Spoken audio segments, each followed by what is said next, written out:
Good afternoon, Jerry. How are you? I'm doing great, Kurt. Thanks. And it's great to see you again. Good. Um, I would like to have you tell us a little bit about yourself today, about your company, and the role you play within that company. Sure. No, I'm happy to do that. So, once again, my name is Jerry Pico, and I am actually responsible for all the learning and development, which means leadership development, learning and development, and talent management for a company called Daiichi Sankyo Europe.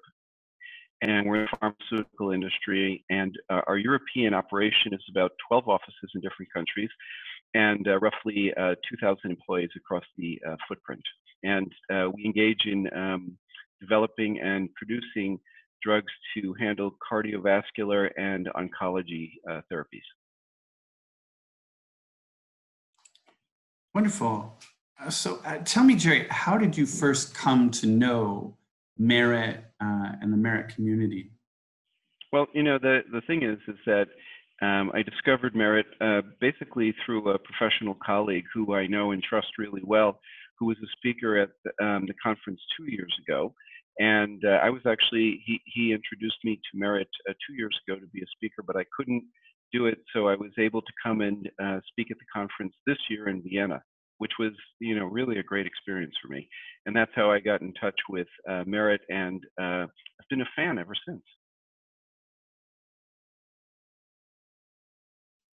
Wonderful. When you came to Merit, what were your key challenges and what were you facing from a professional point of view that you introduced into the group? Well, it was really, it came at a really key time for me because I was 6 months into a new position, and it was I had a rather broad scope. And as mentioned before, I was responsible for building out leadership development programs, a learning and development portfolio or platform for the entire organization, and creating the company's first top talent program. So, and basically, this is a company that's been around for a while, but didn't have very mature people processes. So they hadn't run a leadership development program in 4 years. They've never run a top talent program, and they had a very rudimentary learning and development platform that they were using in LMS. But we're building that all three of those out. And what was nice about coming to Merit is that I was able to bring some of that with me, especially to the last summit in Vienna in January, and get some really valuable input from my peers on the project that I was working on, as well as learning about what other people are doing. Super interesting. So you've had some specific projects that you've engaged in the context of Merit. Can you tell us a little bit about some of those projects? How did the Merit Community Network play a part in these projects and ultimately in the outcome of some of these projects?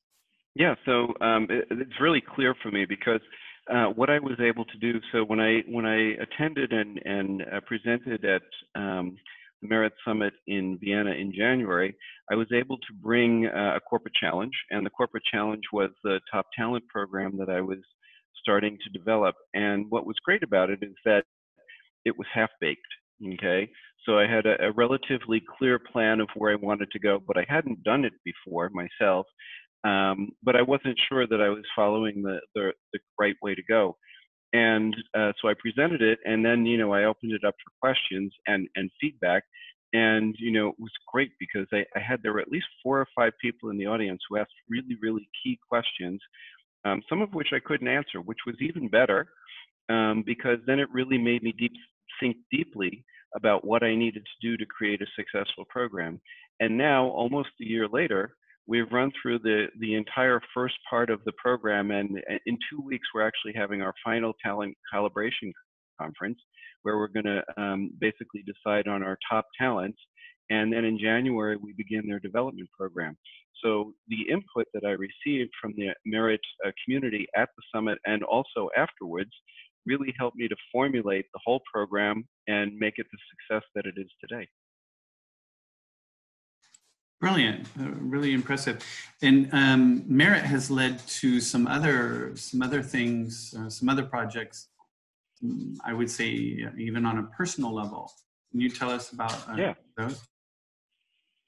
Yeah, sure.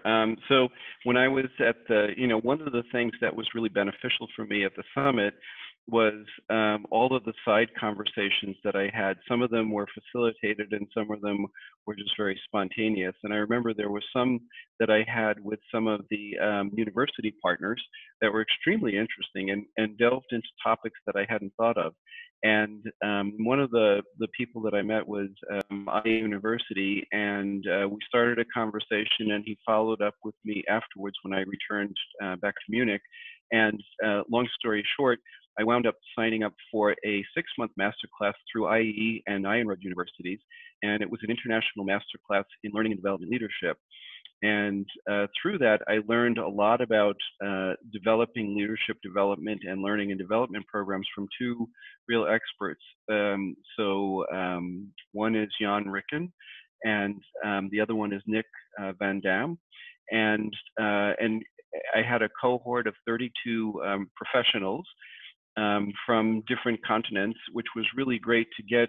The thing that I've always loved about Merit from the IE program and just from Merit itself is, the whole collegiality and the collaborative network that's out there with really, really talented professionals that I can bounce ideas off of. And, they're all very open. So I don't have to come and say that I know something. I can come and say I don't know. But there are a lot of things that I can contribute to other peers, which makes me happy as well. So it's a real give and take. And in that program, I was actually able to do a personal project, which was to develop the leadership development program for our executive team. And I was able to get feedback on that, which I'm actually starting to run in January, that program as well. So, I mean, there's been a real clear benefit to me and my company in having the collaboration that was mostly facilitated, matter of fact, all facilitated by my relationship with Merit. That's awesome. Now, one of our scheduled events this year was a members-only online discussion group. And of course, we had reached out to you and asked you to facilitate that. You've been a very active member of Merit, and can you tell us a little bit about the members-only online discussion group? What was the topic? How was that experience? How was it for the other people in the group? And were there any outcomes, in your opinion, of that online discussion event? Yeah, so the topic for that, and that was actually really also helpful. It was on, and interestingly enough, it was on my third key project. And that was building out my learning and development platform. And the main question that we had, and what was interesting about it is that we all shared the same challenge. In the sense that is, how do you can build a platform and you can offer learning and development opportunities to your employees, but how do you get them to come there? So the idea was, what we all wanted was to create a community. I mean, basically a community within our organizations where people became self-directed learners. So where it wasn't so much L&D pushing stuff, but L&D providing a platform and users pulling it based on what they needed and what they wanted. And what was nice about that exchange is, number one, I put my challenges on the table and found that other people, other professionals in other companies face the same challenges. And, there were a lot of different ways that people were approaching the same challenge.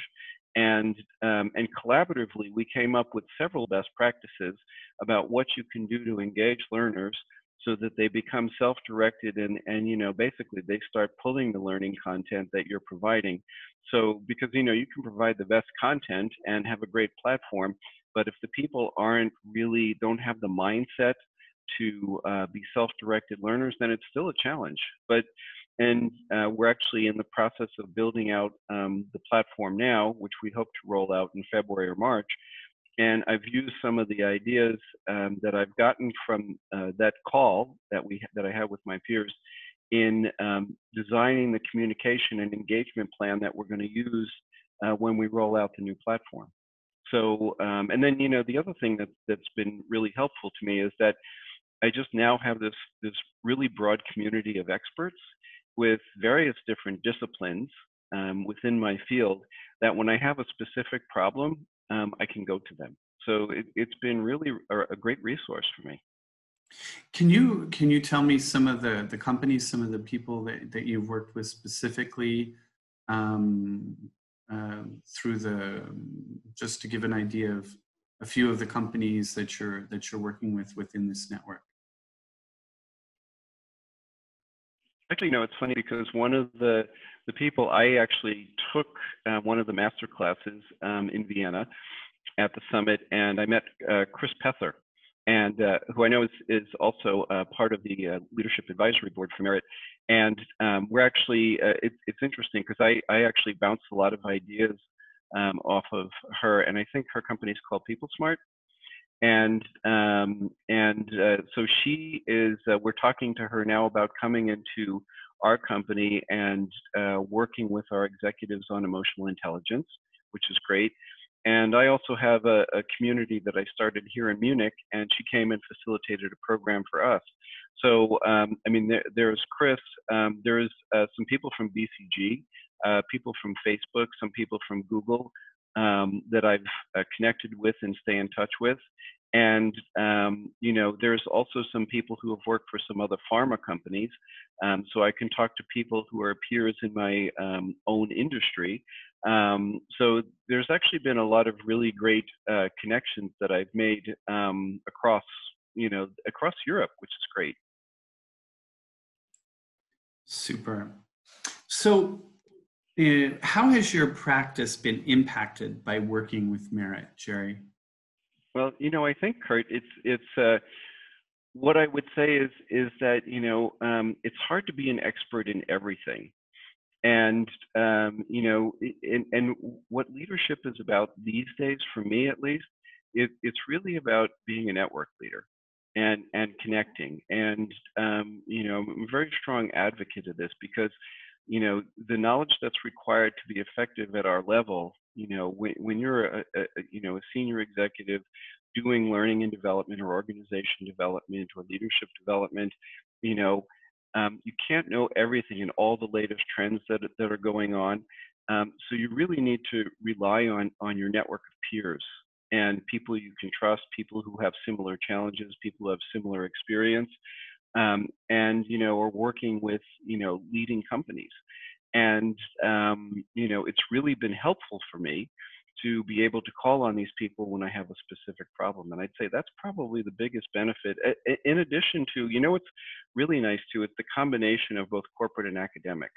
So there have been some really, I would say also I've had some really, really deep and meaningful conversations about the work that we do with some of my academic partners as well. Like some of the people from I don't remember the gentleman's name, but the university in Sweden. And what is it? Yeah, and he facilitated a great conversation when we were at the summit. And like I said, IE University, some great contacts there. So it's nice to have both the academic and the corporate input. Wonderful. How likely are you to continue using this collaborative peer approach in the future? Are you gonna continue to work with Merit? Is this a good product? Seriously, Kurt, is there any other way? I mean, really, this is how you have to work today. When you're in a, particularly when you're in an enterprise that's regional or global, you need to have a strong network like this. And I think that if I can add something, I think what makes it. So I've spoken at a few conferences, and and I've met a lot of people. But what I would say that really sets Merit apart are two things. Is number one, I really like the specific focus you have on bringing the academic and the corporate together, because I think that's where you get the strongest practice, because you have really solid theory with, practical application. That's one thing. And I have to say, the Merit community is a really enjoyable community. So and I'm not just talking about the people I meet, who are my peers. I would say that you and your colleagues, do a great job of bringing things together, bringing people together, providing a platform for us to exchange, and creating great events like the summit, and I know the regional conferences and the phone conferences that we've had. So I think there's a tremendous amount of value there. Like I said, not only in the content, but in the quality of the people, both with Merit and your clients. Super. All right, Jerry. In a couple sentences or less, what would you recommend to other HR, senior HR and learning executives out there with respect to Merit? Well, I think the thing is that, like I said, there's a lot of choices out there today for us, and quite truthfully, we're literally bombarded. I mean, I get invitations to conferences at least once a week, and the thing is I think it's finding what your community is, and for me, it's really been Merit. The thing that I like about Merit as well is, as I said, there's the content, the people, but there's also the size. Because there are some conferences and some communities that are way too large for me, and I won't name names, but, there was recently one in Paris, and, it's like 5,000 people, and it's just like overwhelming for me. And there's just so much content. The thing about like the summit, the Merit Summit, is that it's really focused, it's really nice size. Okay. So that's, really great. And then, like I said, the content is very valuable. And there's also not a lot of forums where you can go and present your problems, your challenges, which I really love because, mostly what you find at conferences are success stories. Okay. And, success stories are great. We can learn from them, but, we all know that not everything turns out to be a success. And and it's great to be in a place where you can openly admit what your challenges are, and people are happy to support you. So I think, like I said, it's the people, the content, the targeting, like I said, the academic and the corporate, and the size of the community. It's really a good size of community, and the people in it. I'd say you really do a good job of choosing the members of the community, because they're extremely collaborative, extremely open, and very knowledgeable. Jerry, I cannot thank you enough for taking the time to speak with us today.